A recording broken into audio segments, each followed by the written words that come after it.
ယူကြီးတယောက်ပါကွယ်ဘယ်လိုလူမျိုးကောင်းလို့ခေါ်မလဲကွယ်လူတွေဟာအလုံးယူပါပဲမလောင်ညင်ကြနဲ့ကွယ်မပြောင်းညင်ကြနဲ့ကွယ်မနဲ့လို့ခင်တာမျိုးတွေလူတိုင်းလို့တဲ့လူတိုင်းမှာမဝင်ကန်တာနဲ့ဆင်ရှုပ်ထွေးတရားများရဲ့လူတွေဟာအတ္တစိတ်လွန်ခဲ့ရာကိုစွတ်လုပ်ကြတာပဲ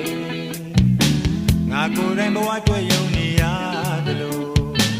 ရင်သာစင်နှလုံးသားလေး